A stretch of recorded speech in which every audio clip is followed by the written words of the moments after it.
Good morning, students. Welcome back to the new session of learning. We are doing accountancy and we are discussing questions from chapter 7, Dissolution of Partnership Firm. Today we are going to discuss one of the important questions from this chapter, that is question number 31. Okay. In the last video we had discussed question 30, that was also important, and today also we are going to discuss it.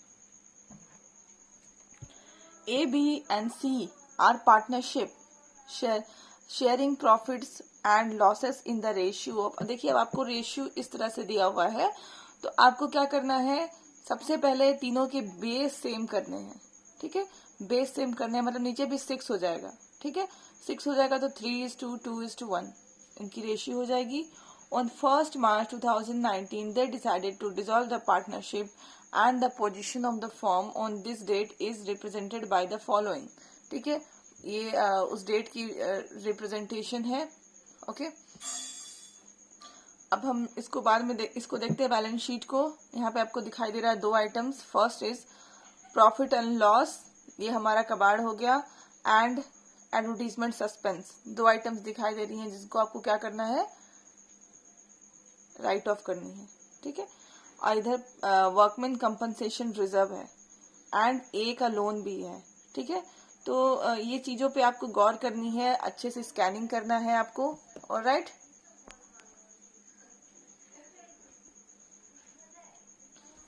तो workman compensation reserve के बारे में आपको यहाँ पे देखना है कि कोई भी एडिशनल इंफॉर्मेशन दी गई है या फिर नहीं दी गई है, ये आपको देख लेना है. ओके, देन आपको एंड में आना है और देखना है क्या क्या आपको बनाना है. Realisation account, partners capital account and bank account बनाना है. बट आपको यहाँ पे एज का लोन अकाउंट भी बनाना है, यहाँ पे बोला जाए या फिर नहीं बोला जाए. ओके, तो आपको यहाँ पर पार्टनर्स का लोन अकाउंट भी बनाना है. तो देखो मैंने बना रखा है आपके लिए realisation account, then partners capital account, then page अगर टर्न होगा तो फिर यहाँ पे loan account and bank account. Okay, I have already made for you. अब स्टार्ट करते हैं अपना क्वेश्चन. अब यहाँ पे मैं आपको बता दूं जैसे रेशियो दिया हुआ है 1:2, 1:3 एंड 1:6. अब हमें 6 करना है नीचे में सारा, तो 6 करने के लिए 2 से डिवाइड भी करना पड़ेगा, सॉरी मल्टीप्लाई करना पड़ेगा ऊपर नीचे. यहाँ 3 से करना पड़ेगा, तो ये 6 हो जाएगा, यहाँ पे 6 हो जाएगा. तो रेशियो कितनी हो गई, 3:2:1. ओके, तो ये बात पहले दिमाग में रख लेनी है. अब हम देखते हैं, सबसे पहला असेट्स खाली करना है मुझे. तो अब हम असेट्स की तरफ देखते हैं. कैश एट बैंक है, तो हम यहाँ पे लिख लेते हैं. ये अगेन हमारा रिसिप्ट साइड है, ये पेमेंट साइड है. डेबिट क्रेडिट लिख लेते हैं. Okay, to balance brought down 3,000. जितने भी स्टॉक्स हैं असेट्स, उसको इधर ट्रांसफर कर लेते हैं. To stock, to sundry debtors, to land and building. Okay, तीनों का अमाउंट लिख लेते हैं. 50,000, 50,000, 57,000.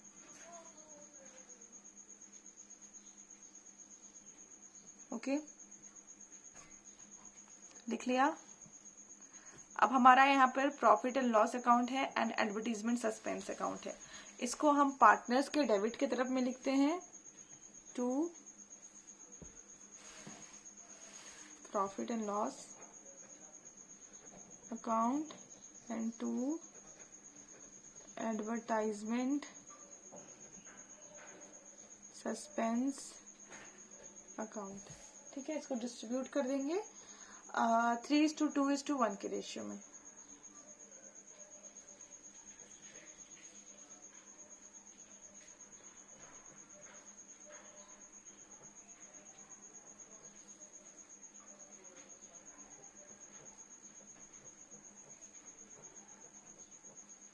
इस तरह से हमारा डेबिट साइड खाली हो गया.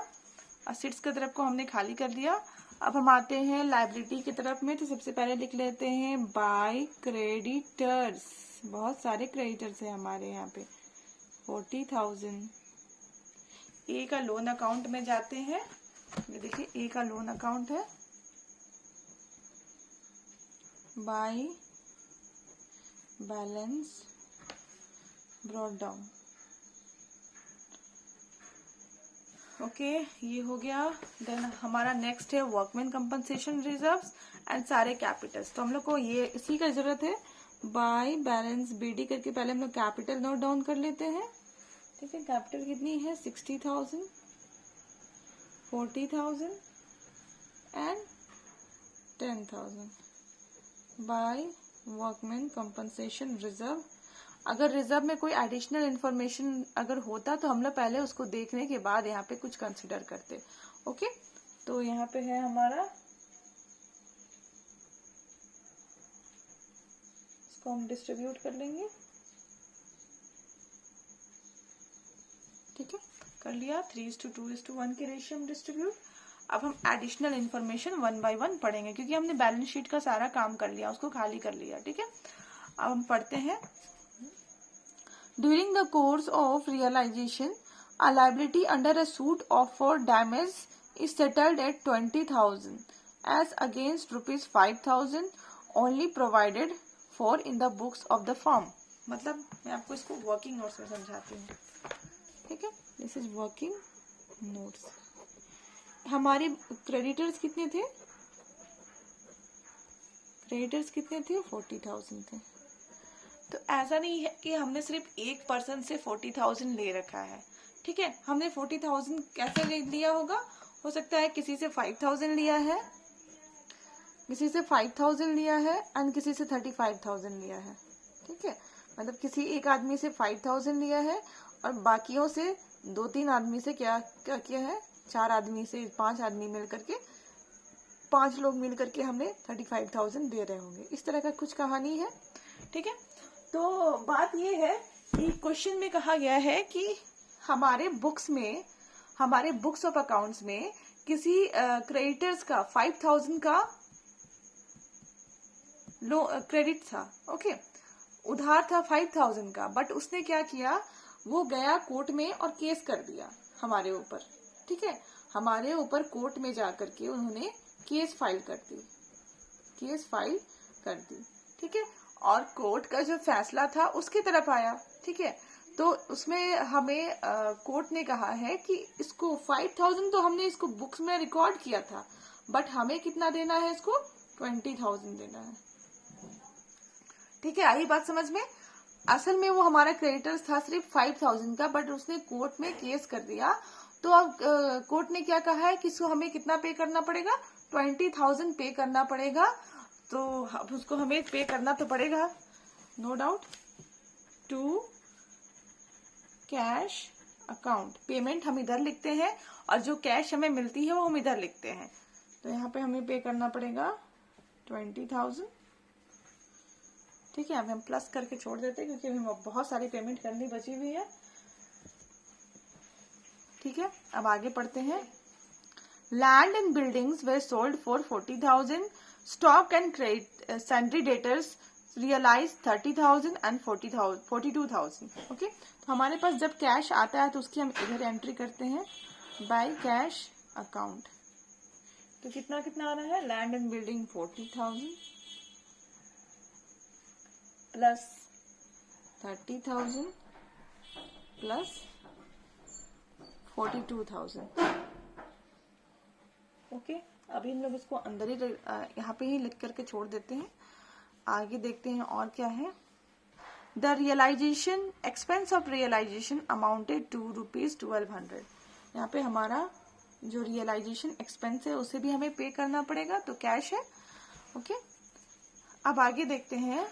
There was a car in a form which was completely written off from the books. हमारे पास एक कार था, ठीक है, जिसको हमने बुक्स में राइट ऑफ कर दिया है। ठीक है, राइट ऑफ कर दिया है मतलब हमारे बुक्स में नहीं है, कहीं भी बुक्स में उसकी एंट्री नहीं है।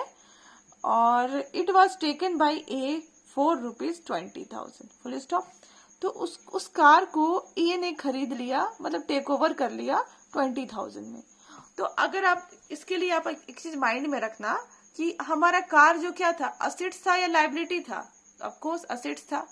असेट्स था तो वो इस तरफ आता, ओके, इस तरफ आता। तो इधर के कोई असेट्स को अगर कोई पार्टनर टेक ओवर करे तो वो इस तरफ आ जाता है, ठीक है। तो बाय, जिसने टेक ओवर किया उसका नाम लिख देंगे, is capital account, what is the amount 20,000,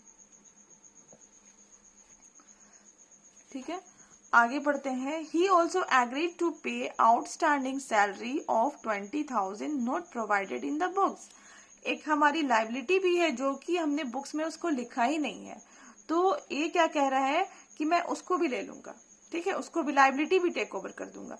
तो अब आप समझो कि लाइबिलिटी तो इधर होती है, तो अगर कोई पार्टनर उसको टेक ओवर कर रहा है तो ऑटोमेटिकली वो इधर आ जाएगी उसकी पेमेंट टेक ओवर वाली। इज कैपिटल अकाउंट, यहाँ भी 20,000 है आई थिंक, यस 20,000। अब हम लोग इसकी एंट्री कर लेंगे ए के अकाउंट में, टू रियलाइजेशन अकाउंट 20,000, इधर वाली एंट्री इधर आ गई, इधर वाली एंट्री इधर आ जाएगी, by realisation account 20,000, okay done. अब हम लोग यहाँ पे देखते हैं और हमारा कुछ भी नहीं है, तो हम यहाँ पे क्या करेंगे, अच्छा एक चीज है, ठीक है, ये क्रेडिटर्स हैं। क्रेडिटर्स हमने सिर्फ कितना पे किया है, 5,000 को पे किया है। जो हमारे 5,000 वाले थे उसको हमने कितना पे करना था, 35,000, ठीक है, बस हमने उतना ही पे किया है। बाकी कितने बचे हैं, 35,000 स्टिल लेफ्ट, तो 35,000 को तो पे करना ही है।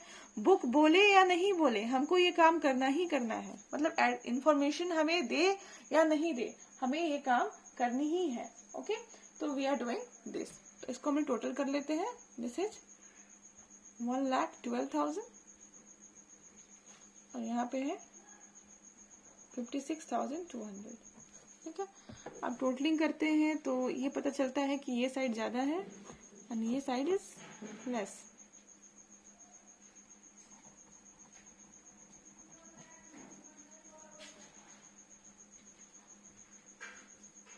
ठीक है, अब इधर बैलेंसिंग फिगर हमारा आने वाला है, that is by loss account. ये है हमारा अमाउंट और ये ए बी और सी तीनों में बढ़ जाएगा, तो हो जाएगा 30,000, 20,400 एंड 10,200, ओके। अब हम इसको पोस्ट कर लेंगे यहाँ पे, टू रियलाइजेशन अकाउंट 30,000, 20,400, 10,200।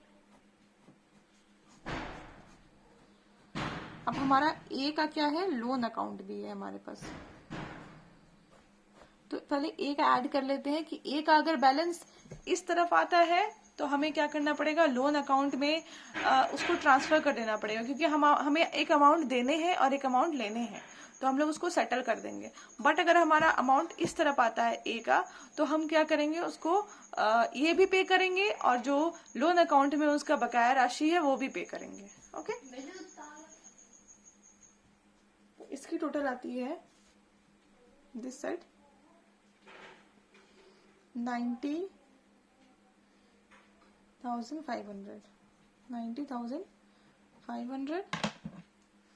तो हमारा बैलेंसिंग फिगर इधर आ रहा है, इसीलिए हमें अब कोई टेंशन नहीं है, ठीक है। अगर बैलेंसिंग फिगर इधर आता, जैसे मैंने लास्ट क्वेश्चन में डिस्कस किया था, क्वेश्चन नंबर 30 में, ओके, तब तो हमारा प्रॉब्लम था।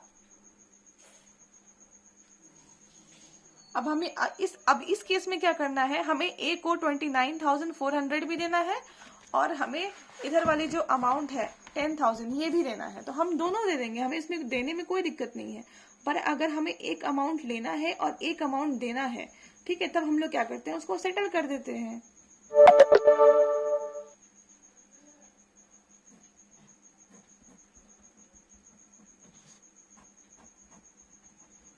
ठीक है, इसको इधर ट्रांसफर कर लेंगे, बाय इज लोन अकाउंट, ठीक है। तो हमारा लोन अकाउंट बंद हो गया। अब इधर भी टोटल करते हैं तो इधर साइड ही आता है हमारा, तो 47,000 इधर भी कैश अकाउंट में आ रहा है हमारा 19,600, बट इस साइड इधर का टोटलिंग इज मोर, तो बैलेंस बच रहा है हमारा इस तरफ, ठीक है। बैलेंसिंग फिगर इज 200, इसको लिखेंगे बाय कैश। आई बात समझ में? अब हम कैश अकाउंट को बैलेंस करेंगे, ठीक है। रिसिप्ट, हमने कितना कैश रिसिप्ट किया, जो हमने सेल किया होगा असेट्स उसी से कैश आया होगा टू रियलाइजेशन अकाउंट। ये देखिए हमने इतना रिसीव किया 1,12,000। हमने कितना पे किया बाय रियलाइजेशन अकाउंट, ट्रांसफर हो जाएगी 56,200। इसके साथ ही ये जो कैपिटल्स हैं, हमें कैश कितना लेना है, सी से 200 लेना है, ठीक है। टू सीज कैपिटल अकाउंट 200, और हमें कितना देना है to A's capital account by B's capital account 29,400 and this is 19,600। इसको पूरा टोटल कर लेते हैं, तो है इधर का 1,15,200, 1,15,200। So we have done with the question. Hope you understood and you will do the things accordingly.